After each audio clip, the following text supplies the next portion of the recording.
Now here's why you should be talking to us on our website, via email, on our Facebook page, on our Twitter feed, and also on the IBN Live web chats that we do. Because this story is because you guys wanted it. So many of you have written to us asking about the i20 diesel and the Polo diesel that this no longer is a question for Selector. This is the top story for this week's show, and because it's such an important story, Shumi is here to help us out. The Polo is the new car here, no question. But the i20 just got a series of updates, including the 6-speed manual gearbox that's in that car. So today, we're going to drive both cars and figure out which of these cars your money should be on.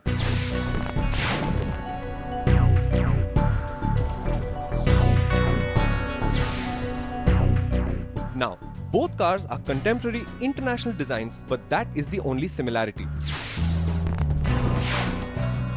When it's not honking at rhinos or provoking bovine chicanes, the Polo is a very good-looking car.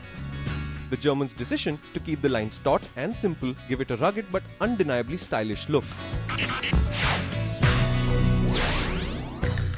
But if the Polo's from Mars, the i20 is a whole different galaxy. Its sculpted bonnet and sneaking definition lines create a modern design that will stand out even on the most crowded of streets.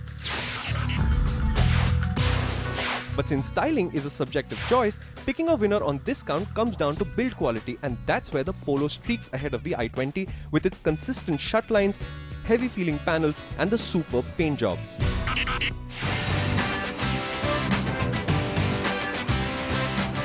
Now, instead of hanging around and contemplating these interiors at standstill, we decided to head out and experience them from where you will, behind the wheel.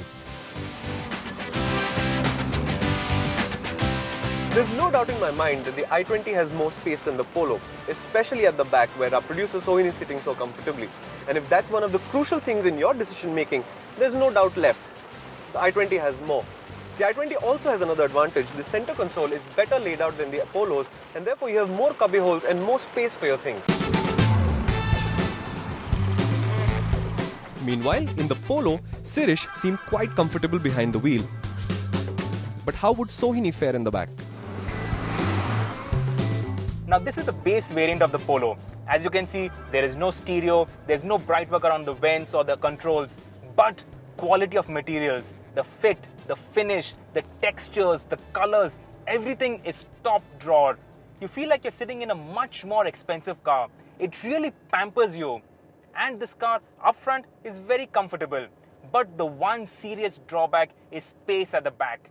Behind me, the producer, oh, she's suffering.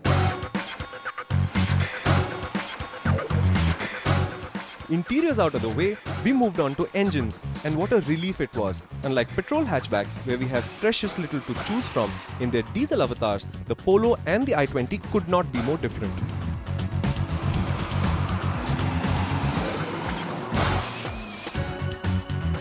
We first experienced the i20's 1.4-litre, 4-cylinder common rail diesel engine during our drive to Ladakh last year. And there, in those high altitudes, we did criticize it a lot. Driving it at sea level in normal conditions does provide a different perspective, but some basic issues remain despite the new 6-speed manual gearbox.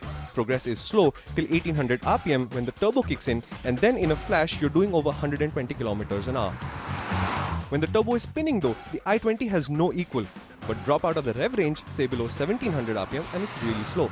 It's a Mercurial engine this, but what of the German?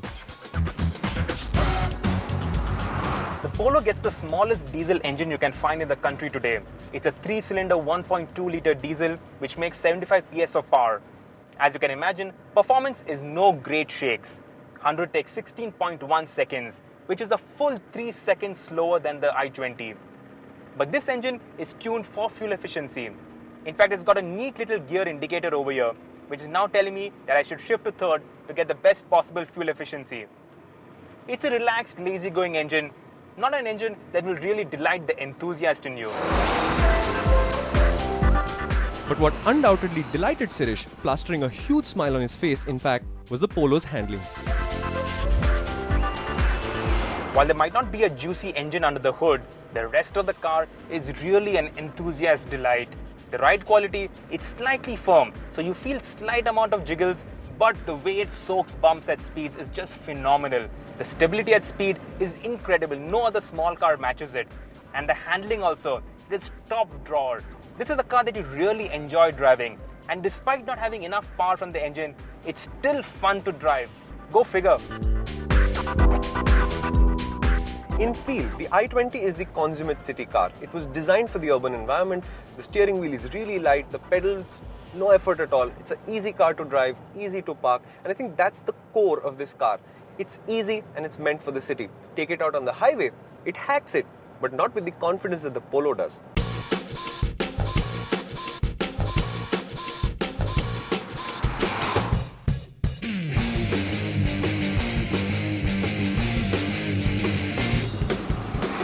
According to the ARAI, both the cars return more or less the same fuel economy. The difference is something small like 0.2 kilometers to the litre. In our highway testing, this is what actually happened. The economy is very, very similar. But in the city, the i20 actually returns 2 kmpl more than the Polo, which in our overall calculations gives this car the slightest edge. It's an edge, but it's not something I'd base a purchase decision on. For that, we have to look to other aspects of the cars.